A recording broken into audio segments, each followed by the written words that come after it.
My name is Steve Glover, and I'm the managing director of the British Hemp Company. Right. So, and you have just recently launched, I believe. So, if you could just tell me a little bit about the British Hemp Company and why you decide to launch now. Okay, so the British Hemp Company basically is the first UK focused hemp seed processing and distribution business. There's a couple of other hemp seed processing businesses, but they don't source all their seed in the UK, which is one of our unique selling points. Why we launched it now? We launched it now because we have to fit in with the first crop. So last year, 2020, we grew hemp on 12 different farms throughout the UK, from Cornwall to Scotland, from South Wales to Norfolk.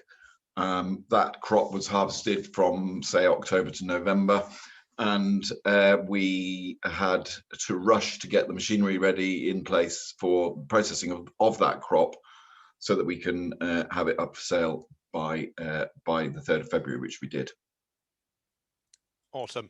And if you could just tell me a little bit about your operation. So, I believe you're working with British farmers in your. Is this 12 farmers you serve Yeah, with at the moment? yes. So basically, they supply us with seed. We test the seed to make sure it's not got any pesticide residues or heavy metals or any nasties in it. I'm just going to turn this off. Yeah, right. And then so the seed comes into the factory. It's weighed, obviously, and the paper trail starts at that point. Then we then clean the seed using a seed cleaner, and we then the seed is either diverted into bulk containers to use for other processes, or it goes directly into the oil press. Now, so when it goes into the oil press, it is pressed for oil, obviously, and that's fed in automatically. And the oil is diverted off through a system, through an agitator pump, through a what we call a crude tank, which basically stirs the oil to keep it from settling. So that and this is basically a process to clean the oil before it can be sold. After that, then it goes into a filter. And then it goes backwards and forwards through the filter to the crude tank until it's clean.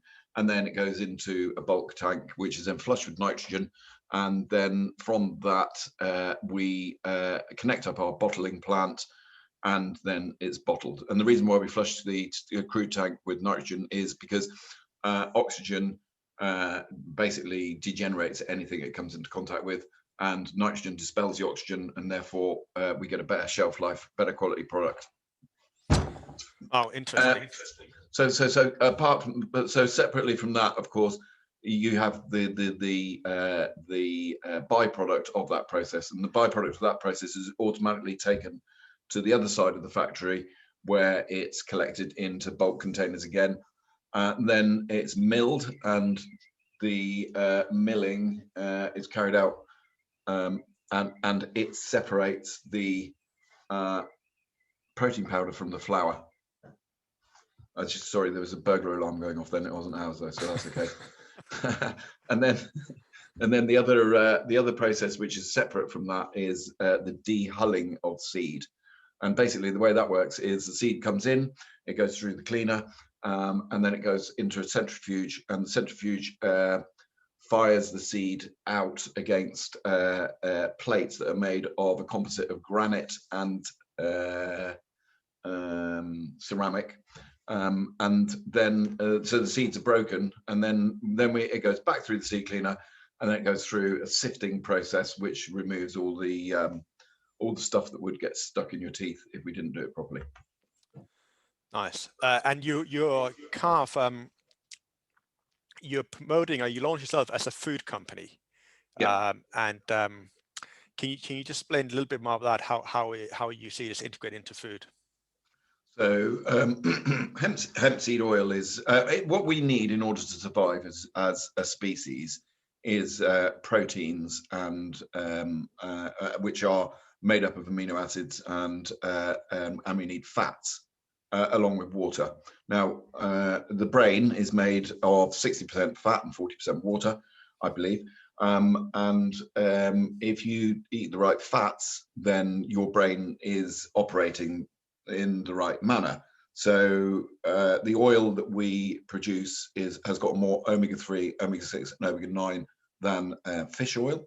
So that's obviously a good thing, because we're not destroying fish stocks in order to be able to produce So basically, oils. you can take it just for your omega-3 fats. You don't need to take any supplements extra. No, omega-3, omega-6, and omega-9, and nature. I mean, hemp is there's the way that the hemp plant has evolved over, literally millions of years, is it has become our companion to in all intents and purposes, to provide us with a complete food source. So for instance, if you take any element, right, and separate or isolate it away from the other elements in a complete food source, then you can really unbalance your health. And so if you take too much omega-3, for instance, and it's not in the right ratio to omega-9, that can be extremely detrimental to your health. So when you go into supplement shops and you see omega-3 separate from omega-9, omega-6, then you should really be wary. So like what I'm saying is, as the plants evolved and we've evolved side by side over, hundreds of thousands of years, or depending on your religious perspective, it has evolved to become the perfect food source for us. So not only is the omegas ratio in the perfect balance for human consumption, and in fact all mammals need it in the same ratios, but it's also a perfect source of amino acids. So you could exist perfectly well on just hemp seed, and it will give you the complete food that you need in order for your systems to function properly. And the only thing you'd need to add to that would be water. Interesting. So I will just get into a little bit into the whole sustainability elements of it, as you already touched on. So I assume it obviously, what you're saying, it goes line with actually more of a plant-based diet, that you can use your product to lead a more plant-based diet. Yeah, so more omega-3, omega-6, and omega-9 than salmon, and more protein than beef.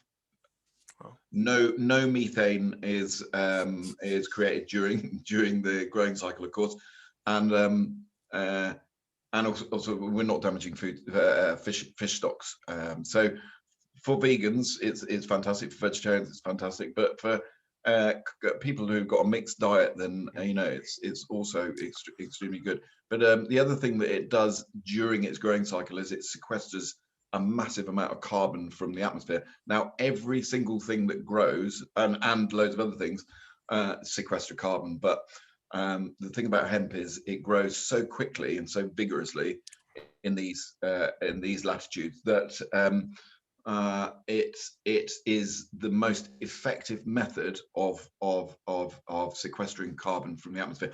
And basically what it does is it absorbs the carbon's transferred into the soil, and so it becomes a carbon sink. So I know. Right, so if I just not to interrupt you, it's a really important point. So it's not like the carbon is not in itself stored in the plant. So actually, once you have the plant, the carbon doesn't get released. So you're saying that the plant is actually effectively storing the carbon in the soil. That's right, but the other place where it does store it, of course, is in the biomass. So when we use hemp, say for instance for building houses, which is becoming more and more common these days as a substitute for concrete, in some cases in a structural fashion these days, whereas before it was just used as a kind of like a fill to block the gaps, really, to create insulation, an insulated kind of wall, but not structural. When we use hemp stalk in that manner, then that carbon is locked up in the building that you've constructed from it for as long as the building lasts. Whereas when carbon is transferred into soil, the processes that are carried out on that soil can release carbon back into the atmosphere. But in general, the figures that we have is 20 tons of carbon are sequestered per hectare. So that's a staggeringly large amount. And you know, if you take it one step further, I mean, we're not launching really a business, just a business. We're really launching an industry, and so us having access to stuff that can be made from seed means that we can now start carrying out experiments to run engines, for instance, on hemp seed oil. So the oil that you drink that's got you the perfect omega-3, omega-6, omega-9 can also be put straight into a diesel tank and can run a diesel engine, and no nasty byproducts, no dioxins, no pollution. So you know, it is a phenomenal plant. I mean, to be fair, any diesel engine will run on pretty much any oil, but and won't pollute the atmosphere while it's doing it. But the amount of oil you can get out of hemp is much more than any other. Apart from, of course, what's it called? The stuff that they put in everything these days, palm oil. Right. Yeah. Which is not very sustainable. Yeah, I mean, like we can say no animals were harmed in the making of this product, you know, whereas with palm oil you certainly can't. With fish oils you certainly can't, and with animal fat derivative products, no, you can't. You just can't say that. You know, not even in the highest welfare standards, animals are always harmed in the farming of animals for proteins and fats. So in your view, like giving hemp is such a wonder product, and you say it can be utilized in so many different ways. Why is it not more widely used, or why is it not more widely adopted? Because in the 1930s, the industrialists who now run run countries, I mean, countries are not run by politicians, in my opinion, they're run by the industries that are in those countries. They decided that here we have, I mean, they looked, and it started in America, and they looked at the landscape and they said, here are these people living in this self-sustaining manner who are growing their own food, growing their own buildings, growing their own clothing. We can't have that. They are not dependent on us, and we need them to become dependent on us. Now, at that point, the paper pulp industry, which was, you know, not as vigorous as it is now, and it is now the third largest polluter on the planet. The paper industry used hemp as its feedstock. Okay, so when the industrialists realized that if they demonized hemp, right, through the association with marijuana and all that stuff, that they could use trees as a feedstock for the paper industry, and then they could sell the chemicals that they needed in order to make wood a viable alternative to the feedstock that hemp is. So the great example of this is, in order to make paper from hemp, which we are actually doing at the moment. We've got our products in 6 different universities being tested for paper pulp. So, you know, watch this space on that. But it requires no bleach at all. But wood, of course, does require bleach. So not only do you cut down the trees, which destroys the environment, but then in order to turn it into a feedstock for the paper industry, you use bleach, which also destroys the environment. So it's kind of like this multi-level of total disregard for the environment. We could be growing our fuel. We do grow our fuel. You know what I mean? My house is heated by hemp briquettes, and we could be growing our fuel. We could be that would run in our vehicles, run our tractors, run our generators, run our pumps, everything. And we could be growing, and we do grow our clothes, our shelter, and our food. Interesting. So given where we are and looking forward to the future, do you see that there can be an acceptance of a wider acceptance of hemp as this one of the materials? Do you see other companies could do the same thing as you, or do you feel like you, at least in UK, you're the only really player in the field at the moment? No, we're not the only player. We've got companies that are focused on hemp stalk, and they make insulation. and there's some of their insulation right there. Right. Okay. It's you know what I mean, it's breathable, it's antimicrobial, it's a fantastic product, and top quality. So, and we've got other companies in the UK, East Yorkshire Hemp Company, for instance, who make building materials from the stalk. So we've got some, you know what I mean, we've got some people who are focusing on stalk. We are using the nutritional side of stuff, and those are our products behind us. We're using the nutritional side of stuff to build a platform to attack the other elements in the environment that we see as extremely damaging, and we're offering this as a solution. So, you know, as the UK are allegedly moving towards a net carbon zero by when is it? I think 2024 or some ridiculous moonshot of promises.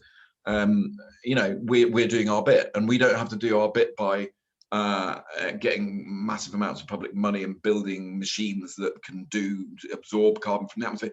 We just buy, when somebody buys one of our products, they are responsible for the sequestration of the amount of carbon that's basically in that product. Sorry, it's the weight of the product. They are responsible for sequestering the similar amount as the weight of the product they eat. So we don't have to do anything. All we have to do is stick the seeds in the ground, and you know what I mean. We have to get back to what does nature actually want us to do? What has been happening for literally hundreds of thousands of years, and how can we support those processes rather than pushing them out of the way and introducing coal-fired power stations and petrochemical plants and paper manufacturing processes that are polluting the planet. You know, so it's really simple. We go back to the future. You know what I mean?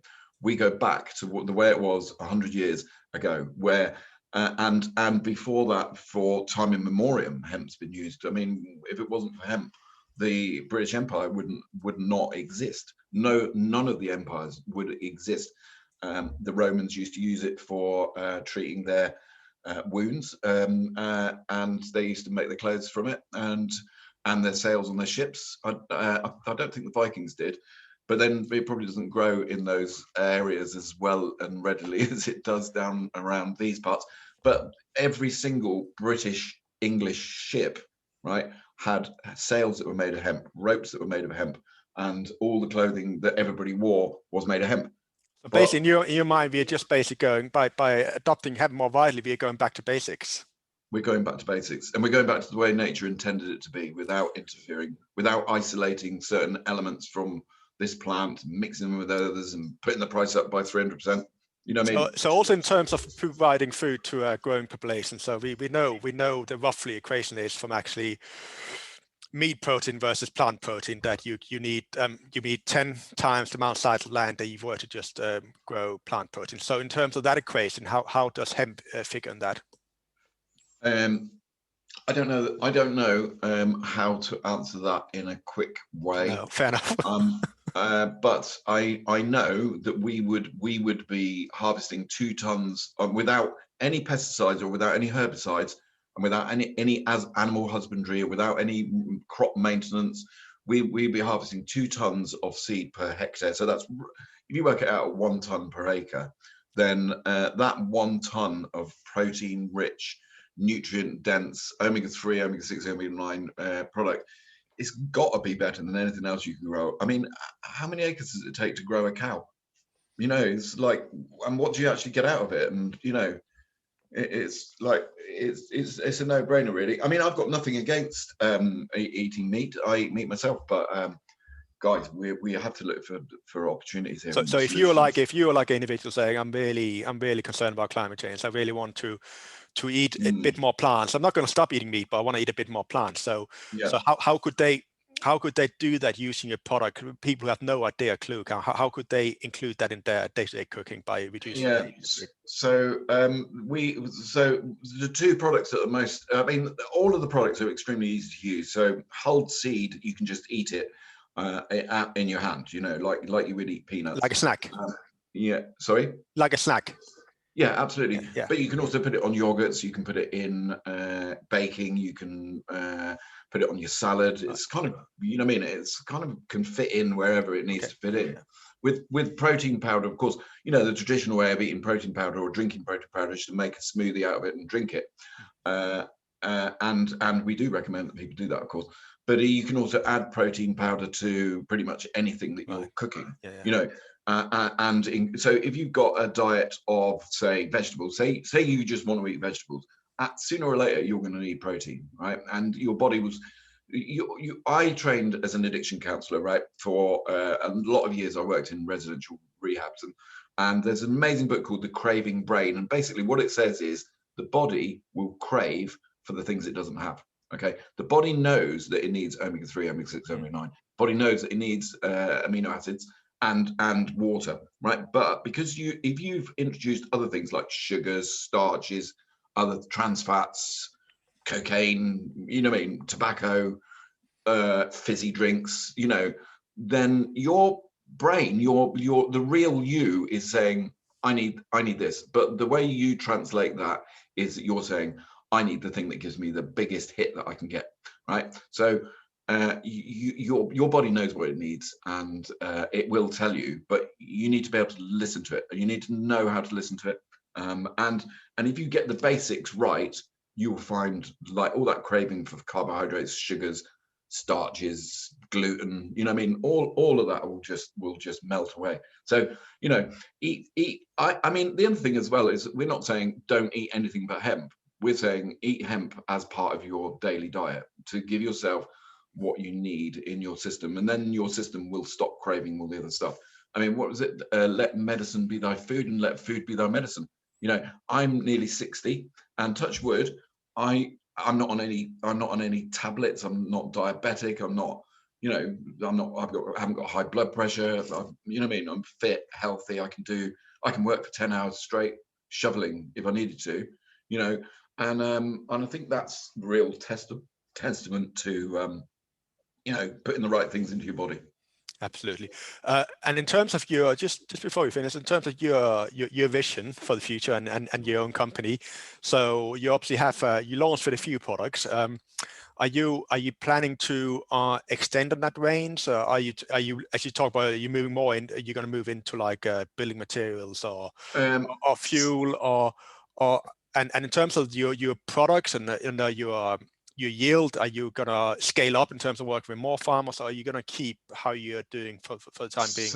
So we're all about volume, and so the 12 farms that we grew with in 2020, that's going to increase, and the acreage is going to increase. We help we help people get licenses from the Home Office in order to be able to grow. And what we said to everybody from the very start is always license 3 times what you think we're going to buy off you this year, because next year we'll want more. So this year we probably got 120 tons from our farmers. It was a very difficult spring last year. It was very dry, so it was difficult for people. But you know, we're happy to be in a position where we're saying, yeah, bring us all your stuff. 120 tons this year, 250 tons next year, and the sky's the limit. So that's what we're doing with seed. We've got, like I said, we've got we've perfected a method of getting stalk, right, and turning it into a variety of very basic products, in the same way that we've perfected the way of getting seed and turning it into a variety of very basic products. You know, so as I've said, the stalk is in 6 different universities being tested for its ability to be able to be a feedstock for the paper industry, the plastic industry, and others, building industry and stuff like that. So we're very cautious, because the good thing about hemp is you can do loads and loads of things with it. But the bad thing about hemp is you can do loads and loads of things with it. And if you try to do all of those things at the same time, you just make a mess of it, unless you've got millions of pounds behind you. And if you've got millions of pounds behind you, it's probably not the right industry for you. And in terms of actually, in terms of how has people received you since you launched? Has there been a big uptake? Yes, we're very happy with progress so far. I mean, our strategy is, first off, is to become available online through our own shop, but the second strategy is to become available through other people's shops. Third strategy is to become available on Amazon, and then after that into bricks and mortar shops. So we're just about ready to launch on Amazon in about 10 days. So it's just about getting it out there, really. I mean, we don't expect people to rush down here and buy loads of stuff because it's amazing, because there's a degree of education that has to happen as well. And hitting the right demographic is where we're at the moment. And we've got what we would call good customers, and we've got bad customers, and bad customers are the ones that won't buy it from us because they don't know what it is. So the way to convert a bad customer into a good customer is to educate them on what's there, which is why we're happy to do interviews, pretty much all day long if required. Absolutely. Thanks, Steve. If there anything, before we finish, anything you think that will benefit from mentioning that we haven't mentioned yet? Watch this space. I think, like I say, we're not just launching a business, we're launching an industry, and or we're assisting in the launch of an industry that was been denied to us since the 1930s through legislation that was based on industrial espionage, basically.